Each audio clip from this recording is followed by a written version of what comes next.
Hello, good morning. It's just coming up to 6 AM on Saturday the 5th of March.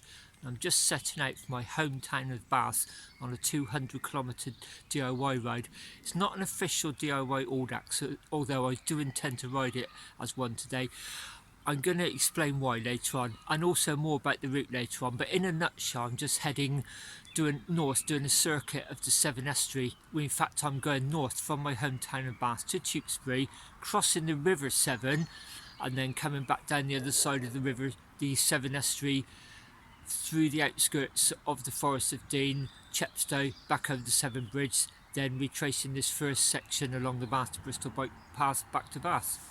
There's quite a nip in the air this morning, and there's a cold northerly wind forecast for later on, so hopefully I'll have the building wind this morning into me, and then the more hilly lumpy section this afternoon as I start to tire. It should be beneficial. That's the plan anyway. Whether it works or not remains to be seen. I'm back on my Thorn Audax bike today. It's the first time I've ridden dropped handlebars and 700C wheels since about September, so that feels a bit strange. It certainly feels quicker at the moment anyway. I'm navigating entirely on the Garmin Edge 130 today. I've got no backup, so I feel quite confident I can do it. And also I've addressed some of the settings I mentioned in my last Taunton Travelodge video from last week, so I'll give you an update on that, but more as it gets later. It's nearly light now as I cross the River Avon on the approach to Bitton on the Bath to Bristol bicycle track. There you go, there's my trusty blue Thorn Audax bike. After last week's first proper outing with the Garmin 130 Edge, there was a couple of things I was unhappy about, but I've managed to resolve them. I mean, first off, on the track display, I've managed to get rid of the readings I didn't want, like the bearings, so I've now got the distance and my speed. I've figured out most of the other things as well.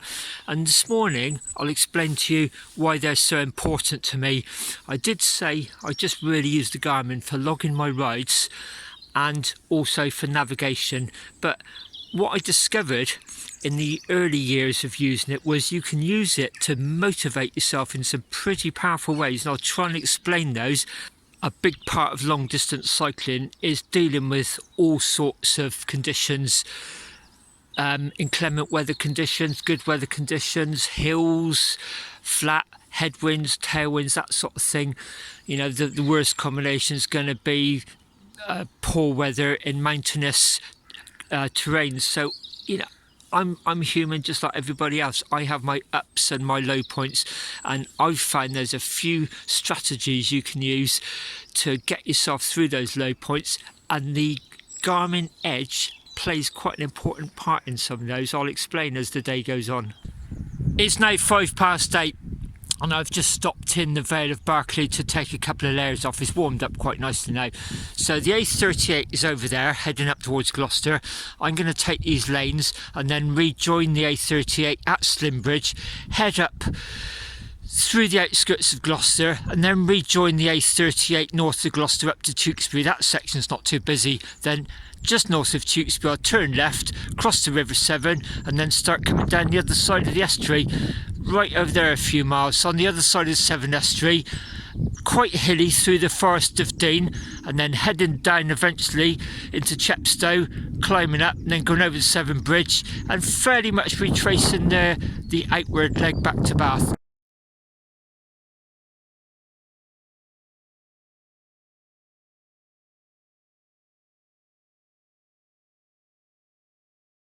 As I referred to earlier on, I'm back on dropped handlebars and narrow tyres, 700C wheels, and gosh, don't I notice the difference. Everything seems so much easier. Having said that, it's quite windy, although I'm actually riding into it at the moment. Hopefully this afternoon it'll be beneficial. Oh, quick upgrade. My wife bought me that bag for Christmas, and it's an Apogura one, because they're quite easy to get on and off the bike, but I've only got the one between 3 bikes, so now I've got 2 between 3 bikes, if that makes sense.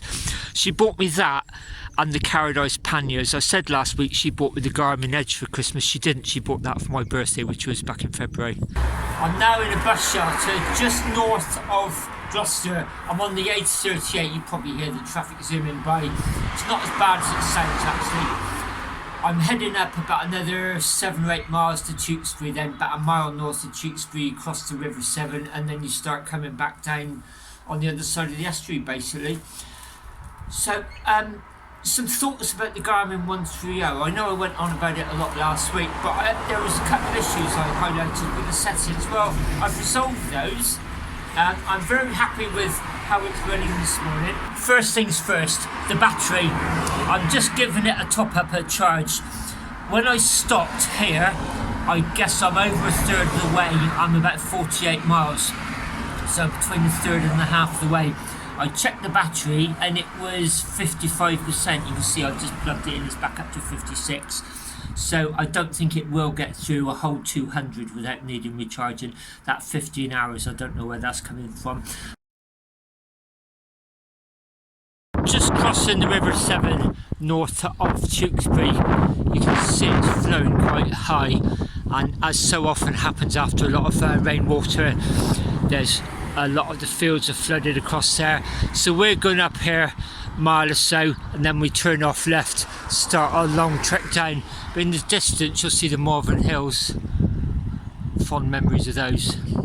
Just after I left the bus stop, I had to put my white top on just because I got so cold in that bus shelter, and a group of cyclists came behind and overtook me. I did my usual, I just slowed down to try and let them go, and I suddenly realised one of them was my mate Andy from Bristol, so I sort of rode with them, not really intentionally, but it's nigh impossible to talk because they couldn't hear what I was saying, I couldn't hear what they were saying. Single file traffic with the wind into us, couldn't really ride side by side because it's a main road with traffic. That was quite nice, got a bit of benefit for the last 4 or 5 miles into Tewkesbury. Got a bit of assistance with the wind. I'm hoping it's going to get a lot easier on the way down south. It's about midday, just gone midday, and I'm just coming up to 70 miles down, and you may see that's where I'm heading after lunch this afternoon. The Forest of Dean is quite undulating.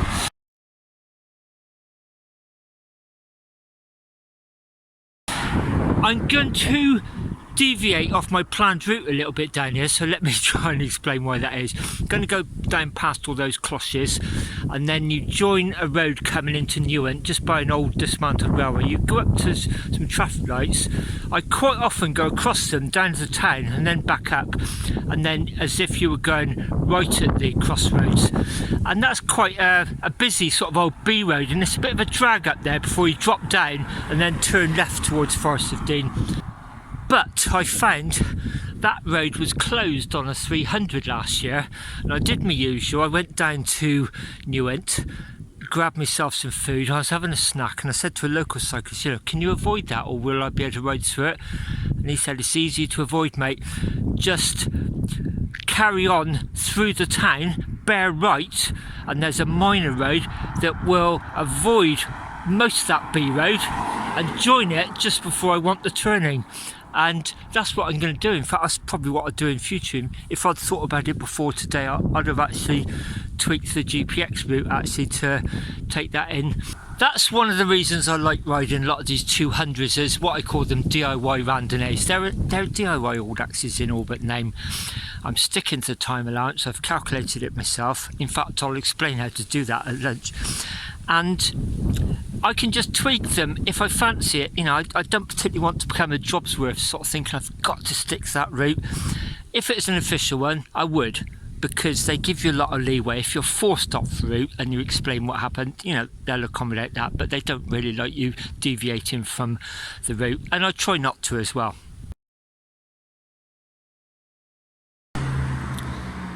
Just stocked up at a bit of lunch at the co-op there, middle of Newent. I normally sit over there on that seat, but I've only just got warm after that cold northerly wind earlier on, so it's got a lot easier, but I'm very aware that if I sit too long in that shade I'll get cold again.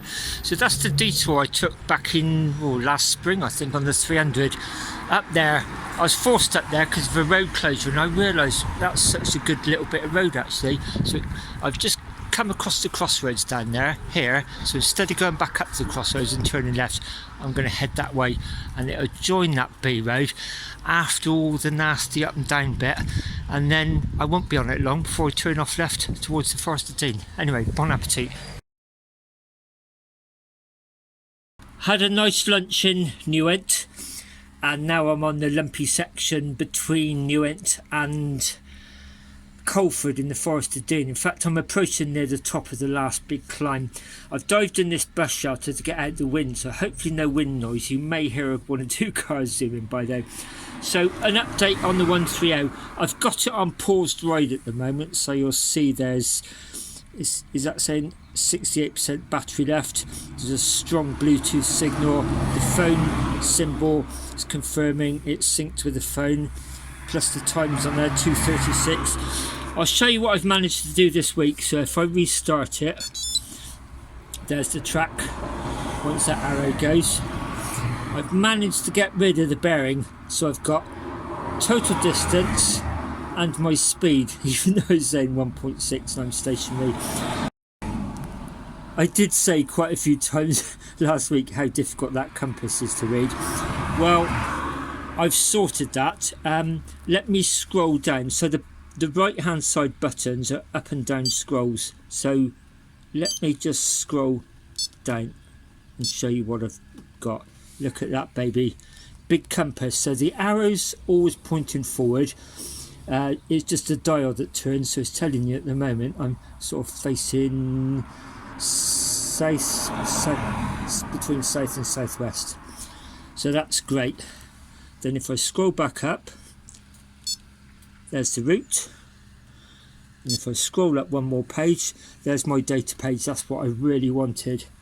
So distance to destination, even giving me decimal fractions, 2 decimal point places, 40.4.07, and it's given me distance to destination, 4 hours and 41 seconds. The elapsed time is that 8 hours 40, 26, 28. Average speed 11.1. It's been quite hard in the wind. And then there's the bar for the battery. So that's great. Those are the readings I really wanted. So sync back down, main page. And then I worked out, I said last week, you can zoom in on the map, on the navigation screen. There's no mapping, but you can zoom in. So if I hold the top button in several seconds, you'll get a drop down menu. If I go down to the second option, zoom map in and out, then the choice button at the bottom,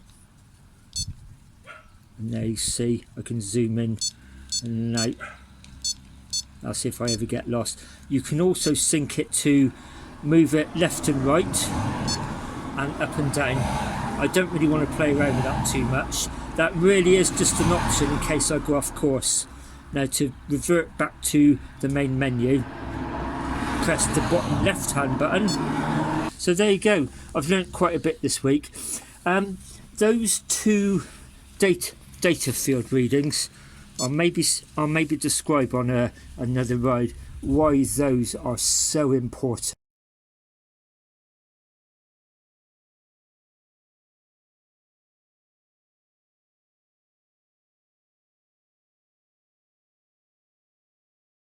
Final few miles on the road from Colford to Chepstow. Looking down on the Severn estuary, which we're going to cross quite soon. So just go along here, then there's a very long drop down into Chepstow. When we get to Chepstow and across the river, I'm going to show you something, because I didn't know this until recently. My friend told me. I should have known it, but I didn't, so I'll share that with you when we get there. Now just coming into Chepstow, crossing over the River Wye, and you can see there's a boundary sign for Gloucestershire, England. So this is the bridge. I always stop here. I did it recently on my replication of the Severn Bridge ride. That ornamental light in the middle of the bridge, I think that's halfway across the river, so that was the boundary between Wales and England. I didn't realise until my friend told me, because I posted a photograph on Facebook. He was brought up in the Forest of Dean. I mean, he was been riding a bike since like Stalin was still alive. He was saying to me this used to be the main A40 crossing, and that makes sense because look, there's the A40 bridge up there. That's like in a motorway, an all but name. And he was sort of saying the chaos that was that sort of volume of traffic in the 1960s before they built that bridge course was just unbelievable. I mean, you can sort of see even on a B road, cars have to queue up and wait for the traffic lights. It just simply never occurs to me this used to be the A40. It's now 4:30 and during the wait time I'm back over the Severn Bridge. I'm passing through Tockington or Ulverston. I always get the two muddled up. Then I'll do a big climb up to the A38, then it's pretty much downhill all the way to the boat track and then the flat finish to my house. I said earlier on, I'm riding this as though it is a DIY Audax, so I want to get used to like sticking to time allowances. First rule, I've mentioned it many times, I never refer to it as a time limit, it's always a time allowance. The reason for that is you just frame it in a positive light.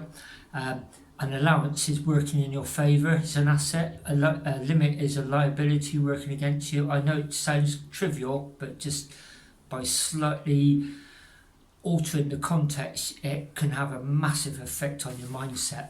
I always calculate my own time allowances, and basically there's bands of distances which have a minimum speed requirement that varies. I'll put the table on the screen now.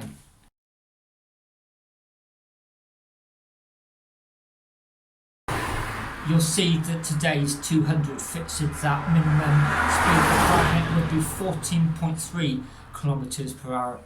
So the formula to calculate the time allowance is distance divided by that minimum speed requirement. So in today's ride, using it as an example, today was 205 kilometers. So if I divide 205 by 14.3, you get 14 hours and a decimal fraction. It starts in 335.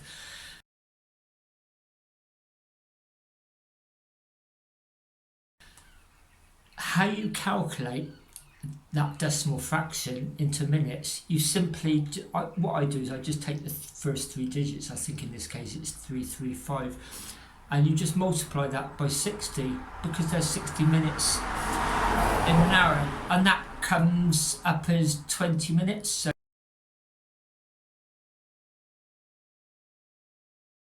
today I've got 14 hours and 20 minutes. I left home at 6 a.m. this morning, so my maximum time I've got is 20 past 8 tonight. So you can see I've now got a benchmark that I'm heading for.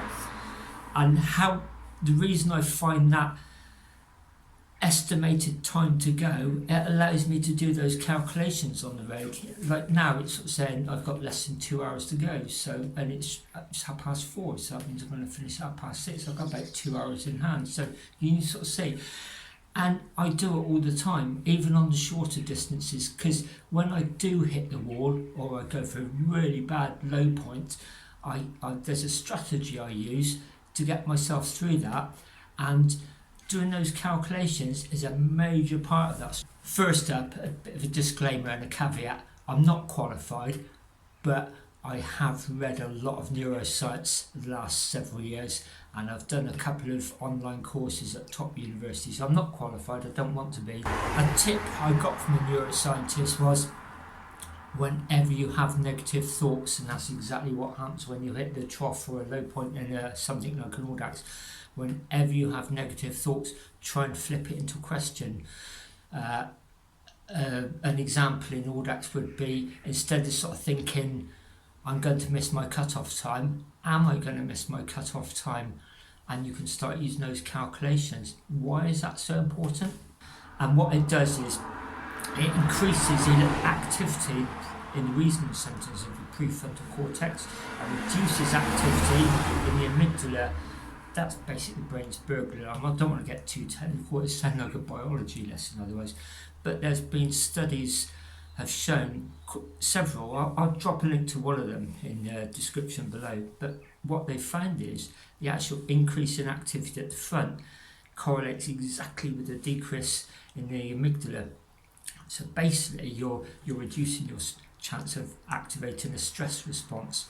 The fight, flight or freeze strategies. They're there to save your life, not to help you get through an Audax during a rough patch or to win an argument on Twitter. I've used that several times. It's really saved my bacon. I never know when I'm going to need it, so I practice it all the time, and that's what I've been doing. Or using the Garmin, I'm just constantly calculating those difference between the estimated time of my arrival compared to what the actual maximum actually is. And when I need it, it's like tying up a shoelace. I don't have to think about it. I can just switch instantly and do that. It saved my bacon on a few rides. One that springs to mind is the 1200 when I did the big triangle from Bath to Great Yarmouth across to Aberystwyth back to Bath. I really hit the wall on that one big time. I was hallucinating towards the end. I scraped in with less than an hour to go. I'll put a link to that in the top right corner of the screen now. And the second major reading I really wanted on my Garmin, I use a lot, is distance to go. Because as I'm starting to get tired and the fatigue's building up, the actual distance required to go, the number's shrinking, and again it can have a massive positive effect on your mindset. And also I've found, I've no evidence for this is just my gut feeling, I've found that when you pass certain distances like 99 miles to go, less than 100, 49, less than 50, 19, less than 20, 9, less than 10, it just seems to activate your reward centres. You must have found it yourself sometimes on really long rides when you've been really grovelling, all of a sudden the final few miles to the control or to the finish, you suddenly get that second wind, that is it, it's the second wind. I believe anyway, it's your reward system being activated, which is why those two readings were really important to me, that I worked out how to get them onto my Garmin. Anyway, quick mouthful of water here. I'm going to get myself mentally ready to go up Fernhill, and the great thing is once across the A38 it's basically coasting down all the way to my house. I'm going to sign off here anyway, so thank you very much for watching. If you got this far, as usual, look after each other, take care, see you soon.